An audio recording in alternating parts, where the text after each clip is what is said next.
Hello बच्चों, welcome to my YouTube channel physics arena. मैं सुरेश कुमार और आज हम फिजिक्स में मैथ को पढ़ेंगे। आप मैथ का क्या काम है फिजिक्स में, तो हम ये कह सकते हैं कि मैथ लैंग्वेज होती है फिजिक्स की। मतलब फिजिक्स को अगर हमें एक्सप्रेस करना है तो मैथमेटिक्स की हेल्प से करना पड़ेगा। तो इसलिए आज हम मैथमेटिक्स स्टार्ट करते हैं इसमें हम डिफ्रेंशिएशन पढ़ेंगे, इंटीग्रेशन पढ़ेंगे और बड़े बेसिक वे से पढ़ेंगे।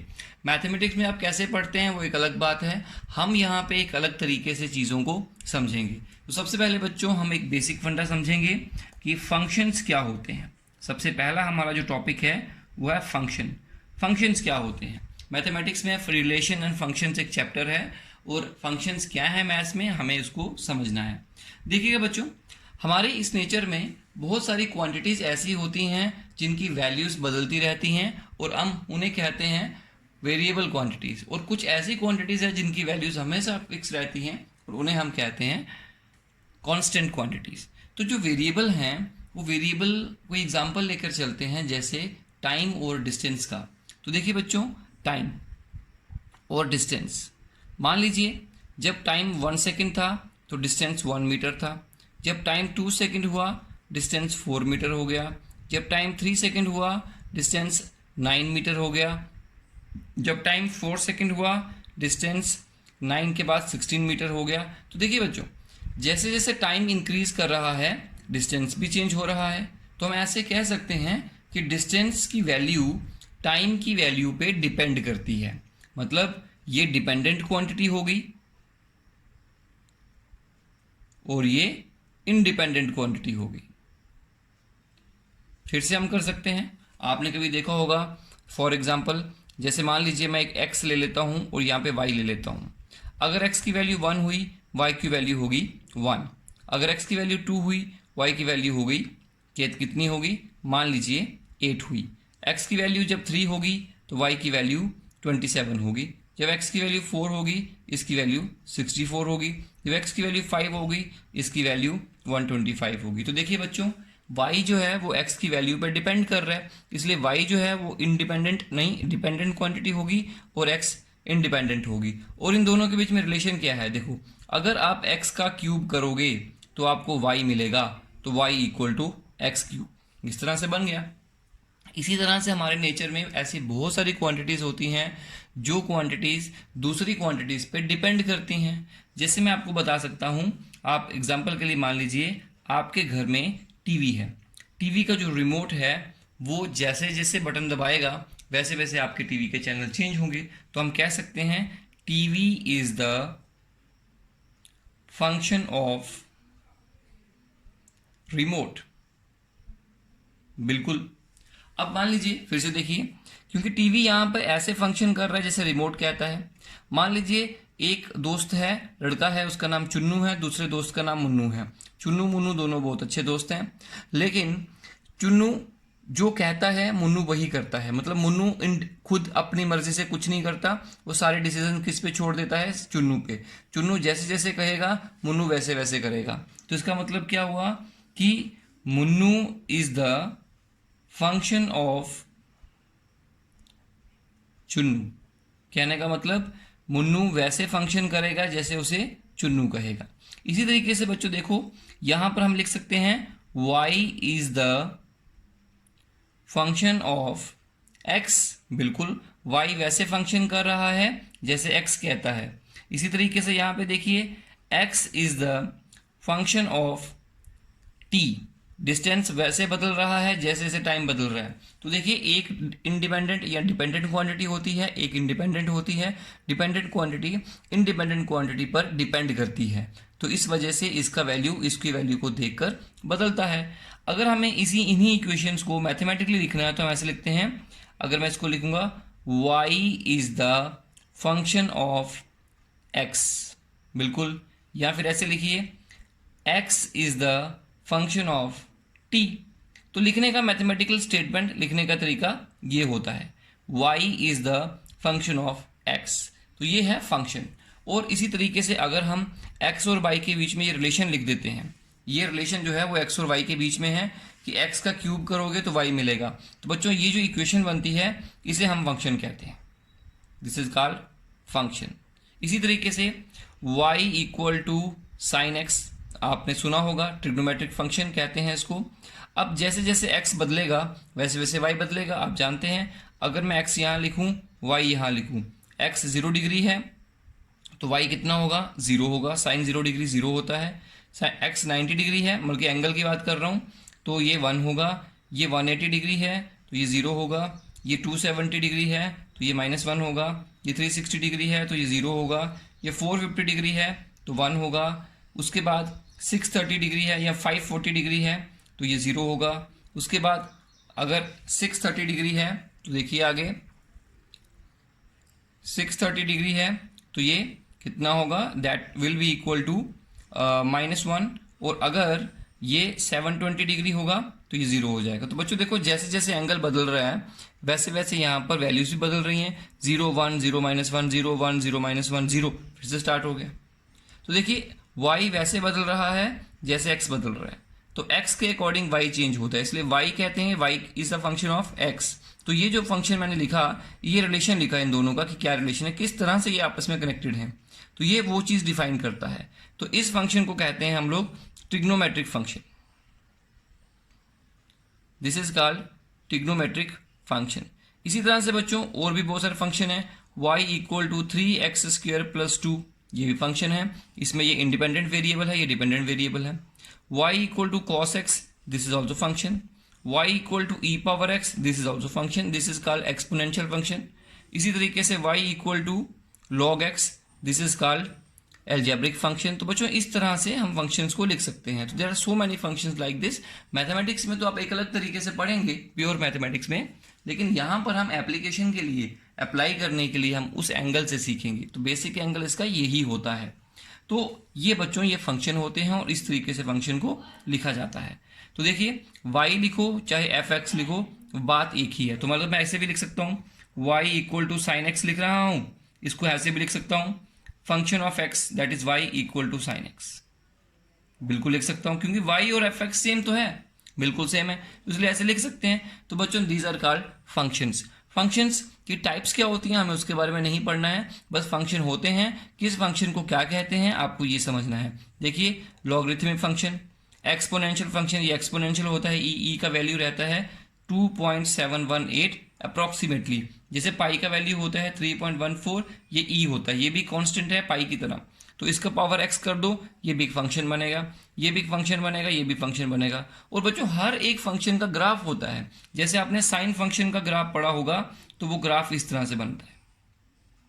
तो every function has a graph. तो चलिए बच्चों इसके बाद एक फंक्शन लेते हैं और इस फंक्शन का ग्राफ ड्रॉ करके देखते हैं कैसा ग्राफ बनेगा। तो मैंने एक फंक्शन लिया y equal to sine x. तो चलिए इसकी वैल्यूज पहले देख लेते हैं, x और y की वैल्यूज कैसे कैसे रहेंगी। बच्चों जब एंगल जो है वो 0 डिग्री रहेगा, y का वैल्यू 0 रहेगा। जब एंगल जो है वो 90 डिग्री होगा उस समय इसकी वैल्यू 1 होगी। 180 डिग्री होगा तो वैल्यू 0 होगी। 270 डिग्री होगा तो इसकी वैल्यू -1 होगी। 360 डिग्री होगा तो इसकी वैल्यू 0 होगी। 450 डिग्री होगा तो इसकी वैल्यू 1 होगी। उसके बाद 540 डिग्री होगा तो इसकी वैल्यू 0 होगी। 630 डिग्री होगा तो इसकी वैल्यू -1 होगी। और 720 डिग्री होगा तो इसकी वैल्यू 0 होगी, एंड सो ऑन। तो देखिए वैल्यूज कैसे चेंज हो रही है।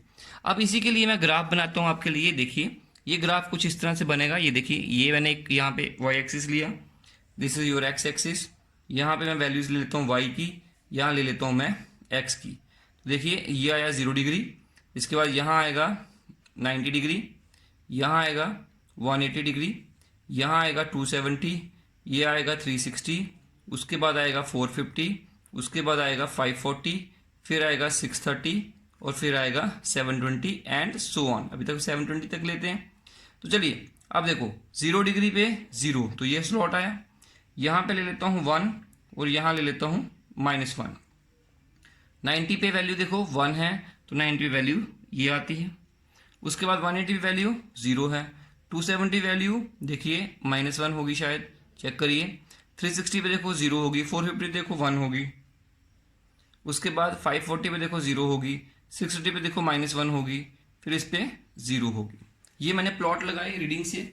इसी तरह से कोई भी फंक्शन हो एक्स और वाई उसमें होंगे, एक डिपेंडेंट और एक इंडिपेंडेंट, तो दोनों के प्लॉट हम एक्स वाई एक्सिस पर लगा सकते हैं। लगाने पर आप इसको ज्वाइन कर दीजिए, देखिए। तो इस तरह से बच्चों इनको हम आराम से ज्वाइन कर सकते हैं। ये देखो इस तरह से कुछ होगा एंड सो ऑन। तो बच्चों ये ग्राफ आपने बहुत बार देखा होगा, ये साइन फंक्शन का ग्राफ है। ऐसे ही आपको मैं होमवर्क में देता हूं कि y equal to cos x का ग्राफ बनाइए, और इसी तरह से y equal to log x का ग्राफ जो है बना नहीं सकेंगे आप, लेकिन इसका ग्राफ आप कहीं से चेक करिए। y equal to e power x का ग्राफ चेक करिए। ये ग्राफ्स आपको ज़रूर आने चाहिए, ये बहुत इंपॉर्टेंट है। इसी तरह से y इक्वल टू 1/x भी एक फंक्शन होता है, इसका ग्राफ चेक करो। y equal to 1/x square function है, इसका ग्राफ भी चेक करो। तो बच्चों एक बुक आती है प्ले विद ग्राफ्स, ये आप परचेज कर सकते हो ऑनलाइन, और इसका लिंक जो है मैं आपको नीचे डिस्क्रिप्शन बॉक्स में दे दूंगा, आप वहां से भी देख सकते हो। ये बुक बहुत बढ़िया है, अरिहंत पब्लिकेशंस की ये बुक है, तो ये बुक भी आप रेफर कर सकते हो ग्राफ्स को स्टडी करने के लिए, क्योंकि फिजिक्स में बहुत सारे ग्राफ्स आपको पढ़ने को आगे मिलेंगे। इसके बाद स्टूडेंट्स हम पढ़ेंगे डिफ्रेंसिएशन। फंक्शंस की डिफ्रेंसिएशन की जा सकती है। अब डिफ्रेंसिएशन होती क्या है चलिए समझते हैं। बच्चों डिफ्रेंसिएशन को हम डिफरेंशियल ऑपरेटर भी कह सकते हैं। थोड़ा सा इसके बारे में आपने सही से समझना है, एक बार समझ गए तो लाइफ टाइम का मजा हो जाएगा।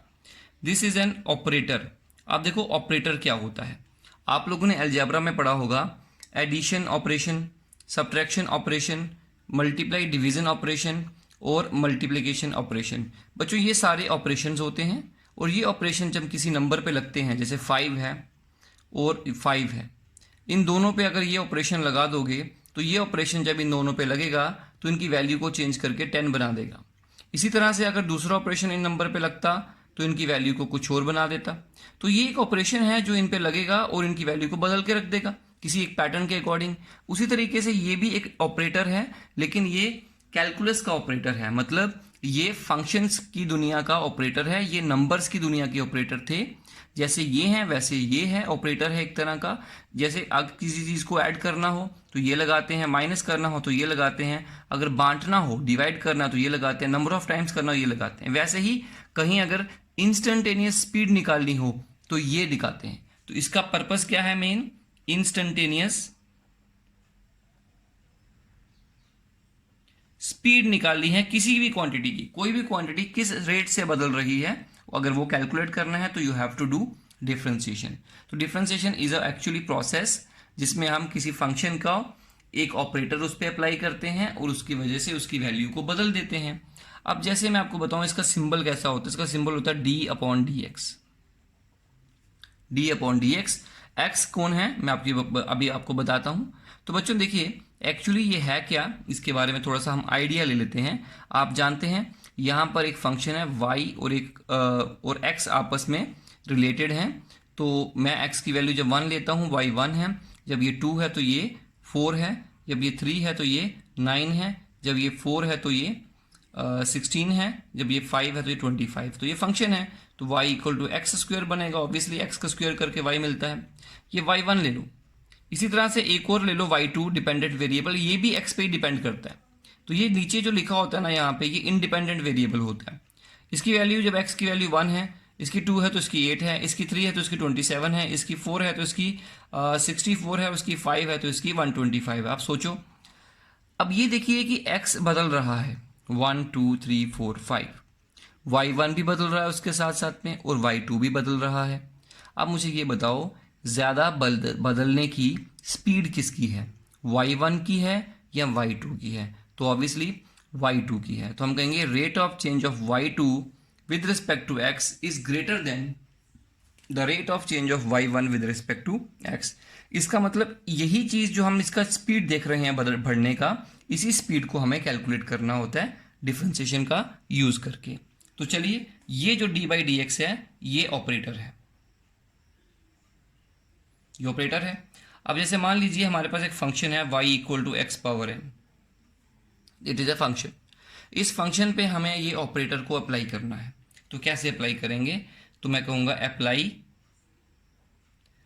Differential operator. तो d/dx of y equal to d/dx of x power n। अब ये तो एक लिखने का सिंबल होता है। आगे x पावर n का जब ये ऑपरेटर x पावर n पे लगेगा तो इसकी वैल्यू को बदल देगा, और बदलेगा किस पैटर्न में, तो ये देखिए, ये पहले लिखिए n, फिर लिखिए x, फिर लिखिए n-1, ये पैटर्न होता है। बच्चों ये जो प्रूफ है इसका, ये इससे कैसे आया, तो ये एक मेथड होता है जिसे हम बोलते हैं एब इनिशियो मेथड। तो मैं किसी और वीडियो में आपके साथ ज़रूर डिस्कस करूंगा। उस मेथड की हेल्प से हम इसको डिराइव भी करते हैं। तो डिराइव हो सकता है, बुक्स में दिया होता है, मैथमेटिक्स की बुक्स में भी दिया होता है, पर फिलहाल के लिए हम इसको डायरेक्ट याद रखेंगे। तो याद रखिएगा, x पावर n का डिफ्रेंसिएशन क्या होता है with respect to x, that is nx n-1। अब यहाँ पे y जो है वो डिपेंडेंट है, तो डिपेंडेंट की डिफ्रेंसिएशन करनी होती है विद रिस्पेक्ट टू इंडिपेंडेंट। तो याद रखिए इसको क्या बोलते हैं, rate of change of y, instantaneous rate of change of y with respect to x, instantaneous rate of change of y with respect to x, this is called differentiation. आप देखिए example के लिए, example y equal to x power 7 एक हमारे पास function है, इसका differentiation करो। तो सबसे पहले हम क्या करेंगे, दोनों तरफ एक ऑपरेटर लगा देंगे। नीचे क्या लिखना होता है, जो यहाँ पे इंडिपेंडेंट वेरिएबल होगा उसको लिखना होता है। तो d upon d x of x power 7, ये जो ऑपरेटर है d अपॉन डी एक्स, ये इस फंक्शन पे अप्लाई करेंगे। अप्लाई करने से क्या होगा, इसकी वैल्यू बदल जाएगी। क्या बदल जाएगी, 7x 7-1 that is equal to 7x square, this is the answer. देखिए किस तरह से लगाया हमने। इसी तरह से हम और भी बहुत सारी प्रॉब्लम्स को सॉल्व कर सकते हैं। देखिए अगर हमारे पास है y equal to x power 3, तो क्या करेंगे, सबसे पहले इस पर ऑपरेटर लगाएंगे, that is equal to d upon d x of x power 3। तो इसका आंसर क्या आएगा, 3x 3-1, यहाँ से चेक करो nx n-1, तो ये आएगा 3x स्क्वायर। इसी तरीके से ये नंबर 1 प्रॉब्लम हो गई, ये नंबर 2 प्रॉब्लम हो गई। अब नंबर 3 प्रॉब्लम देखिए, अगर ऐसा फंक्शन है, कुछ फंक्शन ऐसा है जैसे x पावर -4, तो उसका क्या आएगा, d upon d x, d y upon d x that is equal to d upon d x of x power -4। तो जब ये ऑपरेटर इस पर लगाएंगे तो ऑपरेटर तो गायब हो गया, तो ये आएगा -4 into x power -4-1 that is -4x power -5, ये आ गया। नंबर 4 एग्जाम्पल इसी तरीके से आगे बढ़ेंगे और नेक्स्ट प्रॉब्लम देखते हैं कैसे सॉल्व करेंगे। बच्चों देखते जाओ, सीखते जाओ कैसे कैसे कर रहे हैं, पूरे ध्यान से देखते जाना। अगर ऐसा होगा y equal to 1 upon x square, तो आप क्या करेंगे, d y upon d x equal to d upon d x. आप जानते हैं इसको मैं ऊपर करके लिख सकता हूँ, तो ये क्या आएगा, -2x -2-1 that is equal to -2x, बिल्कुल सही, x power -3 that is equal to -2 upon x cube, this is the answer. इसी तरीके से नंबर 5 प्रॉब्लम देखते हैं। अगर बच्चों इस तरह से हुआ y इक्वल टू √x, तो आप जानते हैं y इक्वल टू √x का मतलब होता है 1/2 पावर 1/2। तो dy अपॉन डी एक्स क्या आएगा, देखिए d upon d x of x power 1/2, और साथ में इसको लिखेंगे 1/2x, पावर को पहले लिखो फिर x लिखो फिर 1/2 -1 दैट इज इक्वल टू, यहाँ से आएगा 1/2 x power -1/2, 1 -1/2 -1/2 that is equal to 1/2 √x। तो हम सीधा याद रखते हैं √x का डिफ्रेंसिएशन क्या होता है, 1/2 √x। इसके बाद नेक्स्ट प्रॉब्लम है हमारे पास, नंबर 7 प्रॉब्लम ले लेते हैं, y equal to 3x square. अगर बच्चों ऐसा दिया हो, साथ में एक कोफिशिएंट भी लगा है, तो कोई प्रॉब्लम नहीं आती इसमें भी। देखिए कैसे करना है इसको, 3 को साइड पे रखिए, कांस्टेंट नंबर को, कोफिशिएंट को साइड पे रखिए और x स्क्वायर का डिफ्रेंसिएशन कर दीजिए, और यहाँ से हमारे पास आएगा 3 into 2x 2-1 that is 6x, इसका आंसर आएगा। इस तरह से कर सकते हैं। नंबर 8 प्रॉब्लम, अगर ऐसा हो x square plus x cube, इसका डिफ्रेंसिएशन करना हो तो बहुत ईजी है बच्चों। फिर से देखिए, दोनों तरफ पहले क्या करिए, ऑपरेटर लगा दीजिए, तो x square plus x cube. अब इस ऑपरेटर को दोनों पे लगा दो, d x square upon d x plus d x cube upon d x, and that is equal to, यहाँ पे आएगा 2x 2-1 plus 3x 3-1 that is 2x plus 3x square, this is the answer. इसी तरह से हम और भी आगे बढ़ सकते हैं। और आगे देखिए, अब प्रॉब्लम नंबर 9, प्रॉब्लम नंबर 9 है y equal to √x plus 1/√x। Problem number 10 है 3x cube plus 4x square plus 2x। ये आप खुद करेंगे। प्रॉब्लम नंबर 11 है y equal to, this is y equal to 3x cube plus 2x plus 1। इसका differentiation मैं करके दिखाऊंगा। तो देखिएगा dy by d x, d upon d x, आप सिर्फ देखते जाइए, सीखिए करना कैसे है। 3x cube plus 2x plus 1। तो सबसे पहले इसका करेंगे, तो यहाँ से करेंगे तो 3 कांस्टेंट आ जाएगा बाहर की तरफ। पहले इसको लगाओ, फिर इसको लगाओ, फिर इसको लगाओ, तीनों को बारी बारी लगाना है। और यहाँ पे आएगा 3x cube upon d x plus 2 D x upon d x plus, बच्चों यहाँ पे इमेजिन करो x पावर 0 है, क्योंकि वो 1 नहीं होता है, तो D x power 0 upon d x. तो ये देखिए 3 इंटू इसका आएगा 3x स्क्वेयर प्लस इसका आएगा 3x स्क्वेयर प्लस 2, इसका 1 आएगा बच्चों, ऑब्वियसली कॉमन सेंस है। और यहाँ पे क्या आएगा, देखिए 0 इंटू एक्स पावर 0 प्लस -1, तो that is equal to 9x square plus 2 plus 0, that is 9x square plus 2। This is the answer. एक दो बात मैं आपको और इम्पोर्टेंट बताना चाहता हूँ। देखिए क्या क्या प्रॉब्लम है वो हमारी।